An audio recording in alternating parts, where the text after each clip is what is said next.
SK அவர்களும் சூர்யா அவர்களையும் காம்போவை create பண்ணது நீங்கள் தான். இன்னைக்கு தமிழ் சினிமா எடுத்து பார்க்கும்போது அந்த மாதிரி ஒரு காம்போ இல்லையோ அப்படின்ற மாதிரி எங்களுக்கு சின்ன மன வருத்தம் இருக்குது. நீங்கள் என்னைக்காவது நினச்சி ஃபீல் பண்ணியிருக்கீங்களா? நானும் என் கையொடிச்ச ஃபீல் தான் எனக்கு. ஒரு பக்கம் சூரிய ஹீரோவை போயிட்டாப்புல, ஒரு பக்கம் சிவகார்த்திகேயன் சார் அங்கே மேலே உயரத்துக்கு போயிட்டார். ரெண்டு பேரும் வச்சு ஒரு நல்ல காமெடியை பண்ணக்கூடிய ரெண்டு ஆர்டிஸ்ட்டு, அது இல்லாத ஒரு குறை தான். மேபி ஏதாவது வாய்ப்பு இருந்தால் படம் திருப்பி எடுக்கிறதுக்கு வாய்ப்பு கண்டிப்பாக எடுக்கலாம். ஏன்னா அது வாய்ப்பு வரும், வந்தால் கண்டிப்பாக எடுப்போம். அந்த மாதிரி ஸ்டோரி வச்சிருக்கீங்களா? அது எல்லாமே இருக்கும், வச்சிருப்போம். ஏன்னா எப்படியும் உங்களோட தொடர்ந்து நிறைய படங்கள் பார்த்துட்டு இருக்கோம். சமீபத்தில் ஒரு சில படங்கள் சரியாக ஓட முடியாத ஒரு சுச்சுவேஷன் இருந்துச்சு. அந்த ஒரு பீரியட் ஆஃப் டைமில் என்ன பண்ணிட்டு இருந்தீங்க? கோவிட் வந்ததுக்கப்புறம் மொத்த சினிமா டேஸ்டே மாறி போச்சு. இந்த நம்ம கற்பனை பண்ண எல்லாமே மாறி போச்சு. அதில் முன்னாடி யோசிச்ச கதை, பின்னாடி யோசிச்ச கதை மாட்டிக்கிறாஸ். அப்பாவோட அந்த மறைவுக்கு அன்னைக்கு பார்த்தீங்கன்னா க்ரௌடை பார்த்து ரொம்ப அழுக ஆரம்பிச்சோம். அது ஏன்னா அப்பா இவ்வளோ பண்ணியிருக்காரு, இந்த மாதிரி சடனாக ஆயிடுச்சு. நாங்களும் இப்போதான் வளர்ந்து வரோம். எங்கனால நாங்கள் எப்படி இந்த மக்களுக்கு நாங்கள் எப்படி பதில் சொல்ல போகிறோம், என்ன இது பண்ண போகிறோம்ன்ட்டு எங்களுக்கு ஒரு இது இருந்துச்சு.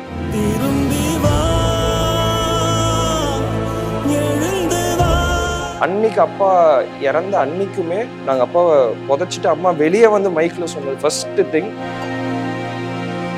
PVR ஐநாக்ஸ் வெளியிடும் மருதம் புரொடக்ஷன்ஸ் தயாரிப்பில் மகாசேனா வருகிற டிசம்பர் 12 முதல் உங்கள் அபிமான திரையரங்குகள். பிஹைண்ட் டாக்கீஸ் நேயர்கள் எல்லாருக்கும் ஒரு பெரிய வணக்கம். இன்னைக்கு நம்ம கூட இணைஞ்சிருக்க டீம் கொம்பிசி படத்துல இருந்து ஒரு சூப்பரான டீம் நம்ம கூட இணைஞ்சிருக்காங்க. எஸ் இயக்குனர் பொன்ராம் சாரும் நடிகர் சண்முக பாண்டியன் விஜயகாந்த் நம்ம கூட இணைஞ்சிருக்காங்க. வணக்கம்.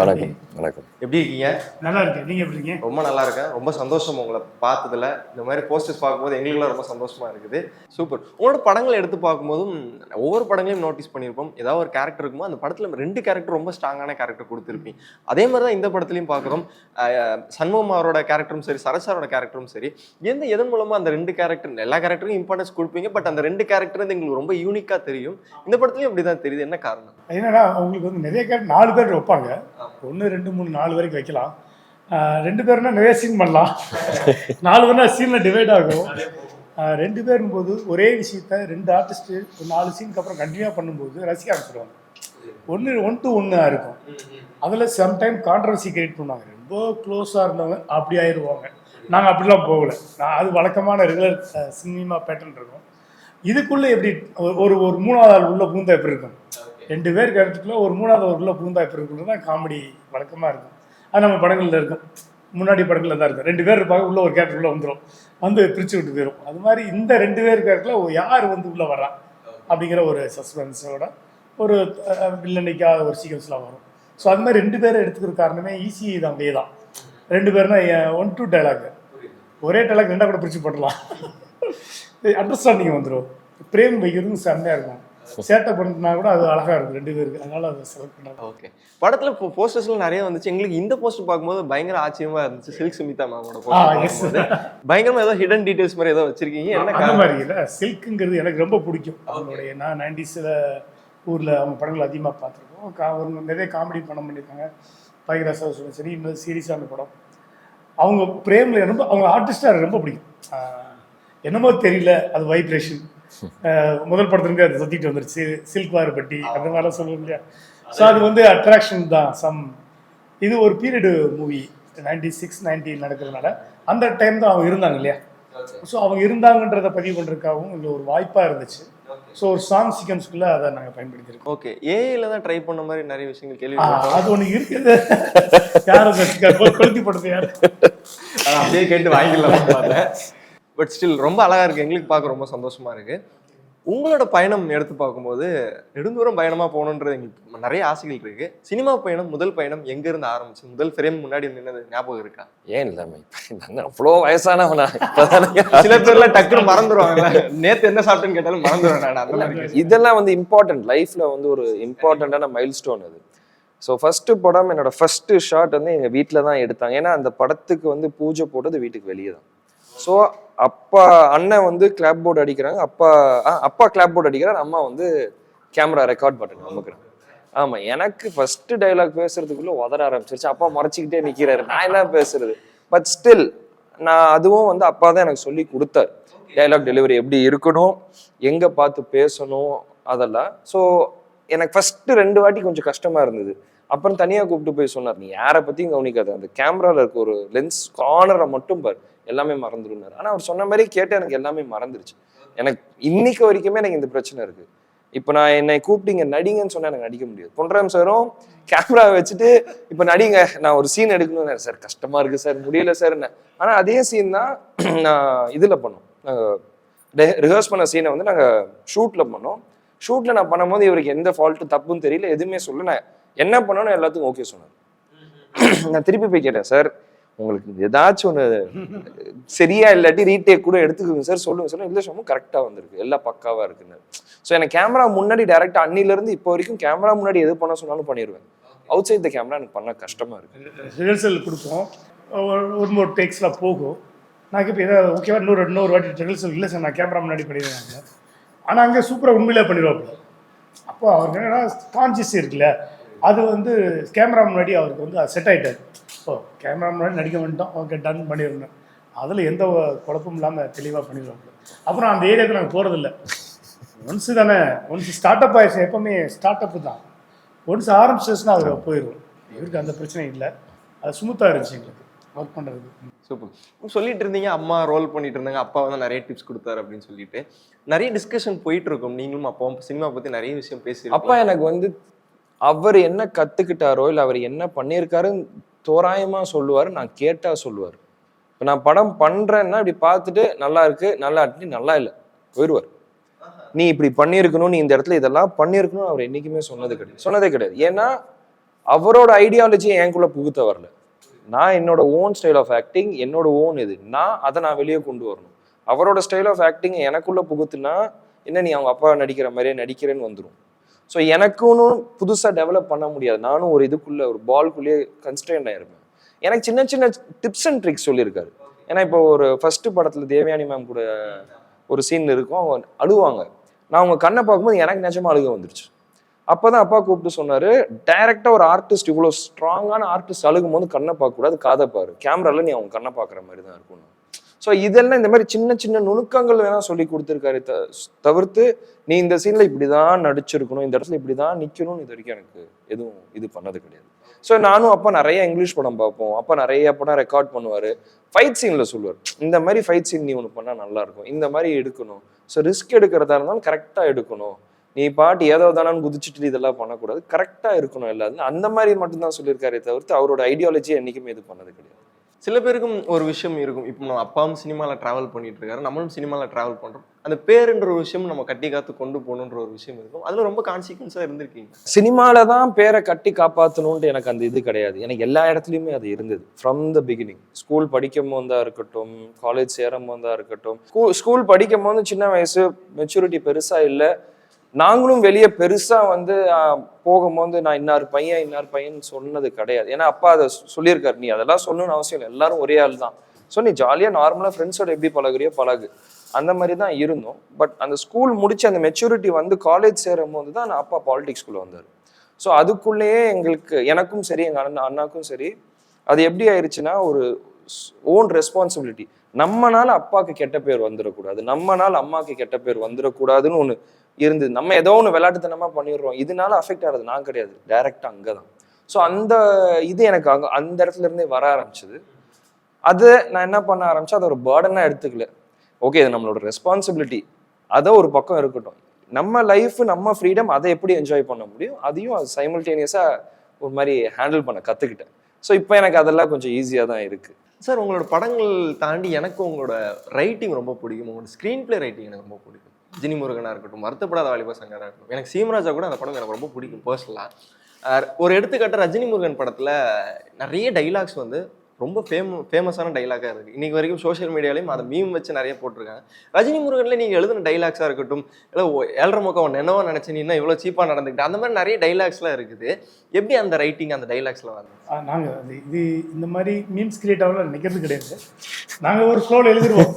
டைலாக் எழுதும்போது என்னென்னா, நான் ராஜேஷ் தான் கற்றுக்கிட்டேன். எனக்கு வந்து டைலாக்ல பெருசாக இன்ட்ரெஸ்ட் கிடையாது. வழக்கமாக வந்து ஸ்கிரிப்ட் எழுதுவேன், காமெடி சீன் எழுதுவோம், இதெல்லாம் பண்ணுவோம். நானும் ராஜேஷ் ஃப்ரெண்டு. ஃப்ரம் த பிகினிங்லேருந்து நாங்கள் டிஸ்கஸ் பண்ணுவோம், படங்கள் வந்து எப்படி படம் பண்ணலாம். நான் வந்து எனக்கு பேசிக்காக ஹியூமர் இருக்கும், ஆனால் நான் என்னோடய ஸ்கிரிப்ட் எல்லாம் சீரியஸான ஸ்கிரிப்டாக தான் இருக்கும். ராஜேஷ்க்கு தெரிஞ்சதெல்லாம் வெறும் சீரியஸான ஸ்கிரிப்ட் தான் தெரியும். அப்பா ஒரு நாள் சொன்னால், என்ன பண்ணுறான் நீ பேசினாலே காமெடியாக இருக்குது, நீ ஏன் சீரியஸான ஸ்கிரிப்ட் பண்ணுறீங்க, உங்களுக்கு காமெடி நல்லா வருது, காமெடியான ஸ்கிரிப்ட் பண்ணுங்கன்னு. அதெல்லாம் ஒரு ஸ்கிரிப்டா, அதெல்லாம் வேணாம் ராஜேஷ், நான் சீரியஸான ஸ்கிரிப்ட் நான் அந்த ரூட்லேயே போயிட்டு இருந்தேன். அப்புறம் ஒரு ஸ்டேஜில் ராஜேஷ் எஸ்எம்எஸ் படம் பண்ணார், பாசங்கஸ் பண்ணார். பண்ணிடும்போது அப்புறம் திரும்பி சொன்னார், பொன்றா நீங்கள் இந்த ஏரியாவில் களை இறங்கிருங்கன்னு. அப்புறம் யோசிச்சேன், ஓ நமக்கு அதனால வரும் போல் இருக்கே, சரி இறங்கிடுவோன்னு தான் யோசிச்சோம்.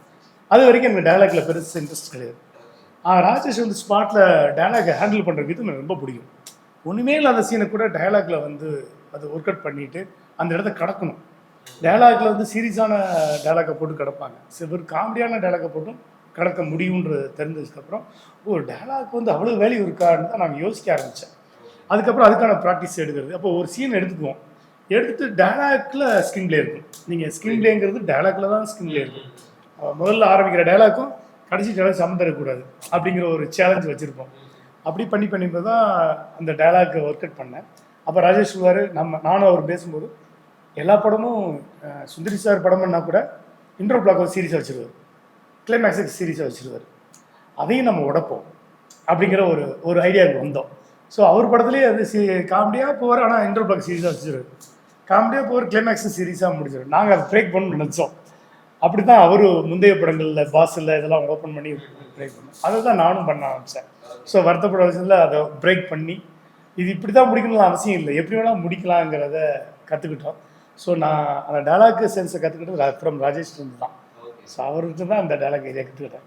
ரஜினி முருகன்ல இருந்து கிடைச்ச ரெஸ்பான்ஸ் இன்னைக்கு வரைக்கும் இருந்துட்டு இருக்கு. அதெல்லாம் பாக்குறீங்க, எதிர்பார்த்தீங்களா ஆரம்ப கட்டத்தில் அந்த படம் பண்ணும்போது இந்த மாதிரி ரெஸ்பான்ஸ் இருக்கு? நான் எதுவுமே எதிர்பார்க்கல. நம்ம படம் எனக்கு ஒன்றுன்னா ஒரு டிவிஎஸ் ஹிட் ஆனோடனே ஹாப்பியாகி சந்தோஷத்தில் குஷியில் வந்து இன்னொன்று எழுதுவோம் இல்லையா, அப்படி எழுதுதான் அந்த கதை. அது இஷ்டத்துக்கு கூட எழுதுவோம். அது நிறைய சீனில் இருக்கும். நீங்கள் பார்த்தது வந்து 50% தான், இன்னும் பாதி படம் இருந்துச்சு. அவ்வளோ கொட்டி வச்சுருந்தோம். சரி ஒரு ஸ்டேஜ் எடுத்து பேப்பரில் சில ரிமூவ் பண்ணிடுவோம். இதுலேயும் அப்படி தான் நிறைய பேப்பர்ஸ்லாம் எடுத்துருவோம்.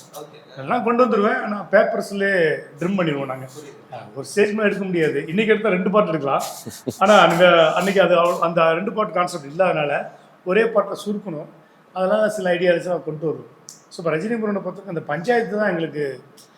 நான் இந்த கதை சொல்லும்போது பஞ்சாயத்தா, அதான் சின்ன கவுண்டர் படம் பண்ணிட்டாங்க, நாட்டாம் படம் பண்ணிட்டாங்கல்ல, அப்புறம் என்ன பஞ்சாயத்து என்ன புதுசாக இருந்துற போதுன்னு சொல்லி இந்த கதை பேசும்போது பேசுவோம் இல்லையா. நான் சொன்னேன், அவன் பார்த்த பஞ்சாயத்தில் வேற, இங்கே நடக்கிற பஞ்சாயத்து வேற. மதுரையில் ஒரு பஞ்சாயத்து இருக்கும், ஸோ ஆல்மோஸ்ட் கட்ட பஞ்சாயத்து இருக்கும். அது காமெடியாக தான் பஞ்சாயத்து. நான் சின்ன வயசாக இருக்கும்போது வில்லேஜில் இருந்து நடக்கும், வாரத்தில் ஒரு நாள் பஞ்சாயத்து போட்டுருவாங்க, செம்ம காமெடியாக இருக்கும். ஸோ அதைத்தான் அதில் கொண்டு வரும்போது அந்த பஞ்சாயத்துக்கு ஆள் சேர்க்க போகும்போது பேசுகிற டைலாக் பாயிண்ட் வரட்டுன்றதாக இருக்கும். ஸோ எல்லாம் அங்கேருந்து பிடிச்சது தான். ஆக்சுவலாக அதுக்குன்னு ஒரு டீம் இருக்காங்க, இந்த பஞ்சாயத்துக்கு போகிறதுக்கும் ஒரு டீம் இருப்பாங்க. அவங்களோட உட்காந்து பேசல சொல்லிடுவாங்க எல்லாத்தையும். நான் இப்படி தான்ப்பா பாட்டிகள் பஞ்சாயத்தில் ஒரு பிரச்சனை போயிட்டு வந்தோம், பிடிச்சி விட்டோம்ல, ஏன்னா பஞ்சாயத்து முடிச்சு விட்டியா, டெவலப் பண்ணி விட்டோம்ல, அது சேரவே விடாதீங்க. ஸோ பஞ்சாயத்து போயிட்டு பிரச்சனை பெருசு தான் ஆக்குவாங்க, வழியா சிறுசாக ஆக்க மாட்டாங்க. ஸோ அது மாதிரியான விஷயங்கள் லைவாக சொல்கிற ஆட்கள் இருந்து டைலாக் முதல் கொண்டு லைவான ஆட்கள் பேசுகிறத தான் நான் மேக்ஸிமம் எடுப்பேன். நம்ம ஓன் கற்பனையை தாண்டி அவங்க என்ன சொல்கிறாங்க அப்படிங்கிறத எடுக்கும்போது ரியல் லைஃப்லேருந்து டைலாக்கும் எடுத்திருக்கேன் நான். எஸ்கே அவர்களும் சூர்யா அவர்களையும் காம்போவை கிரியேட் பண்ணது நீங்கள் தான். இந்த படங்கள் தொடர்ந்து நிறைய படங்கள் அவங்களும் 2 பேரும் காம்போவாக நடிக்க ஆரம்பித்தாங்க. இன்னைக்கு தமிழ் சினிமா எடுத்து பார்க்கும்போது அந்த மாதிரி ஒரு காம்போ இல்லையோ அப்படின்ற மாதிரி எங்களுக்கு சின்ன மன வருத்தம் இருக்குது. நீங்கள் என்னைக்காவது நினச்சி ஃபீல் பண்ணியிருக்கீங்களா? ஆமாம், நானும் என் கையொடிச்ச ஃபீல் தான் எனக்கு. ஒரு பக்கம் சூரிய ஹீரோவாக போயிட்டாப்புல, ஒரு பக்கம் சிவகார்த்திகேயன் சார் அங்கே மேலே உயரத்துக்கு போயிட்டாங்க. இப்போ 2 பேரும் வச்சு ஒரு நல்ல காமெடியை பண்ணக்கூடிய 2 ஆர்டிஸ்ட்டு அவங்க வேறு திசையில் பறவைகள் பறந்து போயிடுச்சு. அது இல்லாத ஒரு துறை தான். உங்களுக்கு ஒரு டேரக்டர் ஒரு மைண்ட் செட் வந்திருக்கும், இவங்க 2 பேரையும் சேர்ந்து ஒரு காம்போவா வச்சா நல்லா இருக்கும் அப்படின்னு. கண்டிப்பாக. அது எங்க இருந்து வந்துச்சு அவங்க 2 பேரும் சேர்த்து? இந்த தாட் சொல்றீங்களா? ஆமா, இது வந்து எனக்கு வேணா நான் சிவா சார்ட்டே சொல்லியிருக்கேன். எனக்கு 3 படம் பார்த்தேன், அது 3 தனுஷ் சார் படம். அந்த படம் நாங்கள் படம் பார்க்க போயிருக்கும்போது நான் ராஜேஷ் எல்லாம் போயிருக்கும்போது அந்த படம் பார்த்ததுக்கப்புறம் தான் எனக்கு தோணுச்சு, சிவா வச்சு நான் ஃபுல் படம் பண்ணலாம். அது ஒரு கேரக்டர் மட்டும் கொண்டு போவாப்புல, தனுஷ் சார் கூட வருவார், ஃபுல் படம் ஏன் பண்ணா அப்படிங்கிற தாட் எனக்கு இருந்துச்சு. சூரி பிரதர் பற்றி எனக்கு ரொம்ப நாள் ஃப்ரெண்டு. அவர் கிட்டத்தட்ட இதுக்கு முன்னாடி 20 இயர்ஸ் முன்னாடி எனக்கு பழக்கம். அவர் நடிக்க ட்ரை பண்ணுற காலகட்டத்திலேருந்து அவர் ரூம்க்குலாம் நான் போவேன். அவர் ரொம்ப வருஷமாக எனக்கு சூரியன் ஃப்ரெண்டு. ஸோ சூரியன் எங்கள் மதரஸில் இருந்ததுனால அவரை நான் எப்போவுமே மைண்டில் வச்சுருப்பேன். அடுத்து பண்ணால் சூரியன் அவர் கன்ஃபார்மாக இருந்தார். சிவா சார் அந்த படத்தை பார்த்ததுக்கப்புறம் சிவாவும் சூரிய வச்சு பண்ணலாம், அவர் காம்போ செட் பண்ணலாம்னு ஆரம்பித்தேன். தொடர்ந்து அந்த காம்போ நிறைய வந்துட்டு இருந்துச்சு. மேபி ஏதாவது வாய்ப்பு இருந்தா படம் திருப்பி எடுக்கிறதுக்கு வாய்ப்பு கண்டிப்பா எடுக்கலாம். என்ன அது வாய்ப்பு வரும், வந்தால் கண்டிப்பா எடுப்போம். அந்த மாதிரி ஸ்டோரி வச்சிருக்கீங்களா? இருக்கு, அது எல்லாமே இருக்கும், வச்சிருப்போம். ஏன்னா எப்படியும் நம்ம ஒருவேளை கேட்டாங்கன்னா ரெடியா இருக்கணும் இல்லையா, அது இருக்கு. உங்களோட தொடர்ந்து நிறைய படங்கள் பார்த்துட்டு இருக்கோம். சமீபத்துல ஒரு சில படங்கள் சரியா ஓட முடியாத ஒரு ஆமா. சுச்சுவேஷன் வந்துச்சு. அந்த ஒரு பீரியட் ஆஃப் டைம்ல என்ன பண்ணிட்டு இருந்தீங்க அதுல இருந்து வெளியே வர்றது? படம் தான் பண்ணிட்டு இருந்தோம். வெளியில வர்றது உள்ள வர்றதெல்லாம் இங்கே கிடையாது. ஒன்ஸ் சினிமாக்குள்ள வந்துட்டேன்னா ஏற்றர்கள் சந்திச்சு தான் ஆகணும். கோவிட்னு ஒரு காலத்தில் தான் நான் மாட்டினேன். கொரோனான்னு வரும்போது மொத்தத்தையும் புரட்டி போட்டுச்சு கொரோனா. ஃபஸ்ட்டு அந்த எம்ஜிஆர் மான் ஷூட் பண்ணி கோவிட் வந்துச்சு. அதில் அந்த படம் மாட்டுச்சு. கோவிட் வந்ததுக்கப்புறம் மொத்த சினிமா டேஸ்ட்டே மாறி போச்சு. ஆடியன்ஸோட டேஸ்ட்டும் மாறிடுச்சு. இந்த நம்ம கற்பனை பண்ண எல்லாமே மாறி போச்சு. ஏன் ஈவன் சோசிக்காரன் சொன்னதெல்லாம் மாறி போச்சு. எவனுமே கெஸ் பண்ண முடியல. இப்படி ஒன்று வரப்போகுதுன்னு யாருக்குமே தெரியல. நம்ம சினிமாவில் என்ன கெஸ் பண்ணிட முடியும்? ஆஃப்டர் கொரோனாக்கு அப்புறம் தான் யோசிச்சோம், இதுக்கப்புறம் இப்படி தான் போகுமா சினிமா, இப்படி போகுமா அப்படின்னு நம்ம ரூட்டை மாற்ற வேண்டியதாக இருக்குது. அதில் முன்னாடி யோசிச்ச கதை பின்னாடி யோசிச்ச கதை மாட்டிக்கிற ஸ்ட்ரகிள் ஆகிக்கிறோம். ஸோ ஓடிடின்னு ஒன்று புதுசாக கிரியேட் ஆகுது. அவனுக்கு ஒரு கலர் தேவைப்படுது. இப்போ நீ இந்த கலர் எடுத்தீங்கன்னா அவனுக்குள்ள கலர் தான். ஸோ அதில் பார்க்கறதுக்கு ஒரு கலர் இருக்குது, திரையில் பார்க்கறதுக்கு ஒரு கலர் இருக்குது. ஸோ மாறிட்டே இருக்கு இல்லையா. அந்த சுனாமியில் கொஞ்சம் சிக்கி வருவோம் இல்லையா, சிக்கி இப்போ வெளியே வந்தாச்சு. எங்களுக்கு இந்த படம் ரொம்ப சக்ஸஸாக போகணுன்றது பெரிய ஆசை இருக்குது. மீண்டும் ஒரு பெரிய கம்பேக் உங்ககிட்ட இருந்து எதிர்பார்த்துட்டு இருக்கிறோம். சமீபத்தில் கேப்டன் பிரபாகரன் படம் ரீரிலீஸ் ஆகி ரொம்ப சக்ஸஸ்ஃபுல்லாக போயிட்டு இருந்துச்சு. நீங்களும் நிறைய ஸ்பீச்லாம் பேசுனீங்க. எதிர்பார்த்தீங்களா அந்த படத்துக்கு இன்னும் பயங்கரமான சக்ஸஸ் கிடைச்சிட்டு இருக்கு? கண்டிப்பாக. ஏன்னா எனக்கு தெரிஞ்சு தமிழ் சினிமாலேயே 100வது படம் ஓடின ஒரே ஹீரோ அப்பா மட்டும்தான். அதுக்கு அப்போவே அவ்வளோ பெரிய எக்ஸ்பெக்டேஷன் இருந்துச்சு. ப்ளஸ் அப்பா மறைஞ்சதுக்கு அப்புறம் எத்தனையோ பேர் வந்து நாங்கள் தப்பு பண்ணிட்டோம், அவரை இன்னும் கொஞ்சம் ஏர்லியாகவே அவரை பற்றி தெரிஞ்சிருந்தா பெட்டராக இருந்திருக்கும், நாங்கள் இன்னும் அவர் படம் பார்த்துருந்தா பெட்டராக இருந்திருக்கும்னு எவ்வளோ பேர் ஃபீல் பண்ணி நான் என் கண்ணால் பார்த்துருக்கேன். ஸோ இந்த படம் வரும்போது கண்டிப்பாக ஒரு ஒரு ஒரு பிரேக் த்ரூ இருக்கும், எல்லாருக்கும் பிடிக்கும்னு நான் நினச்சேன். நானே திருப்பி படத்தை போய் பார்க்கும்போது எனக்கு எப்பா அந்த காலத்தில் இப்படி எவ்வளோ ஃபாஸ்ட்டாக எடுத்திருக்காங்க, சான்ஸே இல்லை, இவ்வளோ பெரிய படம் போர் அடிக்காமல் போகுதுன்னு எனக்கும் ஃபீல் ஆச்சு. நான் நிறைய வாட்டி பார்த்துட்டேன் அந்த படத்தை. பட் திருப்பி நான் ரொம்ப வருஷம் கழிச்சு போய் பார்க்கும்போது இப்போ நம்ம எவ்வளோ படம் பார்த்துருக்கோம், எத்தனையோ இங்கிலீஷ் மூவிஸ் பார்த்துருக்கோம். ஒரு 1 hour 45 minutes மூவி பார்ப்போம், 2 hours அது long. I think 3 hours 3.5 hours நினைக்கிறேன் அந்த படம். ஒரு பாட்டோ 2 பாட்டு தான் படத்துல மொத்தமாவே, மிச்சம் ஃபுல்லா வெறும் டயலாக் ஆக்ஷன் மட்டும்தான். அதுவே அவ்வளோ கிரிப்பிங்கா வச்சிருப்பாங்க. So I was very stun. அப்போவே இதை பண்ண முடிஞ்சா ஏன் இப்போ இன்னும் we can do much better இல்லையா, அந்த மாதிரி தான் எனக்கு தோணுச்சு. இன்னைக்கு நாங்கள் அப்பாவோட நினைவிடத்தில் போய் பார்க்கும்போது கூட இன்னும் நிறைய மக்கள் வந்து பார்த்துட்டு இருக்காங்க. டெய்லி 11 மணியான சாப்பாடு கொடுக்குற நேரம் விஷயங்கள் நடந்துட்டு இருக்கு. எங்களுக்கு ரொம்ப சந்தோஷமா இருக்கு. முந்தின நாள் கூட அங்கே நான் போயிட்டு வந்தேன். ரொம்ப சந்தோஷமா இருந்துச்சு, மன அமைதி தெரியும். ஏன்னா சென்னை வரும்போது எல்லாரும் மெரினா பீச், பெசன்ட் நகர் பீச் எப்படின்ற ஒரு டூரிஸ்ட் ஸ்பாட்டாக பார்ப்போம். அப்பாவோட நினைவிடம் எல்லாரும் கண்டிப்பாக வந்துட்டு போகணும் ஒரு தடவையா அப்படின்ற மாதிரி. எப்படி ஹவ் யூ ஃபீல்? இது வந்து எங்களுக்கு வந்து ஒரு பிளெஸ்ஸிங் தான். ஏன்னா நானும் அண்ணன் வந்து நீங்க அப்பாவோட அந்த மறைவுக்கு அன்னைக்கு பார்த்தீங்கன்னா நாங்கள் க்ரௌடை பார்த்து ரொம்ப அழுக ஆரம்பிச்சோம். அது கோயம்பேடு பிரிட்ஜு சுற்றி, அது ஏன்னா அப்பா இவ்வளோ பண்ணியிருக்காரு, இந்த மாதிரி சடனாக ஆயிடுச்சு. நாங்களும் இப்போ தான் வளர்ந்து வரோம். எங்களால் நாங்கள் எப்படி இந்த மக்களுக்கு நாங்கள் எப்படி பதில் சொல்ல போகிறோம், என்ன இது பண்ண போகிறோன்ட்டு எங்களுக்கு ஒரு இது இருந்துச்சு. அதுலேருந்து நாங்கள் அந்த 16 நாள் நாங்கள் டெய்லி ஆஃபீஸ் போனது, இது பண்ணது, மக்கள் எல்லாம் எங்களை பார்த்தது, எல்லாரும் சொன்ன ஒரே இது, என்ன ஆனாலும் சரி உங்கள் அப்பாவுக்கு பதிலாக இப்போ நாங்கள் உங்களை அங்கே பார்க்குறோம், நாங்கள் அங்கே இருக்கோம். ஸோ அவங்க கொடுத்த கான்ஃபிடென்ஸில் தான் நாங்கள் திருப்பி வி கேம் அப். நாங்கள் லைக் ஓகே நம்ம கரெக்டாக தான் பண்ணிகிட்ருக்கோம், நம்ம ஒன்று இது வரைக்கும் எதுவுமே தப்பாக பண்ணல, we just needed a breakthrough, இதுலேருந்து வில் ஸ்டார்ட் ஒர்க்கிங் ஹார்டர், இதுக்கப்புறம் போவோம் அண்ட் இதை பண்ணுவோம், லைக் அடுத்தடுத்து படம் பண்ணுவோம், அண்ணன் அரசியலில் மூவ் பண்ணட்டோன்ட்டு. அன்னைக்கு அப்பா இறந்த அன்னைக்குமே நாங்கள் அப்பாவை புதைச்சிட்டு அம்மா வெளியே வந்து மைக்கில் சொன்னது ஃபர்ஸ்ட் திங், எப்படி நாங்கள் இவ்வளோ நாள் இவர் சாப்பாடு எல்லாருக்கும் போட்டாரோ நாளையிலேருந்து இனிமேக்கு எப்பயுமே இருக்கும்னாங்க. வீட்டுக்கு போய் நாங்கள் பேசின விஷயமும் எவ்வளோ வருஷம் ஆனாலும் சரி, நான் இருக்கேன், என்னோட பசங்க வராங்க, அவங்க வராங்க, எவ்வளோ வருஷம் ஆனாலும் சரி இது நிற்கவே கூடாது. இதுதான் நாங்கள் 3 பேர் நாங்கள் பிளான் பண்ணது. மக்கள் எதுக்கு வராங்க, வந்து அப்பாவை வந்து இப்படி கும்பிட்டு போகிறாங்கன்னு எங்களுக்கும் அது ஆச்சரியம் தான். லைக் அது எப்படி இது நடக்குது, எத்தனையோ பெரிய தலைவர்கள் இருக்காங்க, எல்லாருக்கும் எங்களுக்கும் அது ஆச்சரியம் தான். அதை I'm seeing it is very blessed. இந்த மாதிரி இவ்வளோ பேர் வந்து அப்பாவை பார்த்துட்டு கும்பிட்டுட்டு ஒரு எங்களுக்கும் வெல் விஷ் பண்ணிட்டு போகிறாங்க. It's a good thing. அப்பா எப்பவுமே அப்பாவை பற்றி நிறைய விஷயம் கேள்விப்பட்டிருக்கோம். வந்தவங்க யாருமே சாப்பிடாம அனுப்ப மாட்டாங்க அப்படின்னு சொல்லிட்டு இன்னைக்கு வரைக்கும் அதை ஃபாலோ பண்ணிட்டு இருக்கும்போது எங்களுக்கு ரொம்ப சந்தோஷமா இருக்குது. இந்த இடத்துல ஷேர் பண்ணணும்னு ஆசைப்படுறோம். அதை தொடர்ந்து நீங்கள் ஃபேமிலியாக இருந்து அதை ஃபாலோ பண்ணிட்டு வரும்போது எல்லாருமே சொல்லுவாங்க ஒரு இடத்துல ஒரு விஷயம் பண்ணிட்டாங்கன்னா அதுக்கப்புறம் அதை பண்ண மாட்டாங்க அப்படின்னு சொல்லிட்டு. பட் நீங்கள் அதை கண்டினியூ பண்ணிட்டு இருக்கும்போது எங்களுக்கு ரொம்ப சந்தோஷமா இருக்குது. அப்போட படங்கள் நிறைய இருக்குது. ஏதாவது ஒரு படம் ரீமேக் பண்ணணும்னா நீங்கள் நடிச்சு பண்ணணும்னா எந்த படம் சொல்லுங்கள்? எனக்கு அந்த மாதிரி ஒரு 4-5 படம் இருக்கு. நான் நிறைய இன்டர்வியூல சொல்லியிருக்கேன். சத்ரியன் பண்ணணும்னு ஆசை, ரமணா பண்ணணும்னு ஆசை, கேப்டன் பிரபாகரன் பண்ணலாம். இந்த மாதிரி அப்பாக்குன்னு ஒரு நிறைய படம் இருக்கு.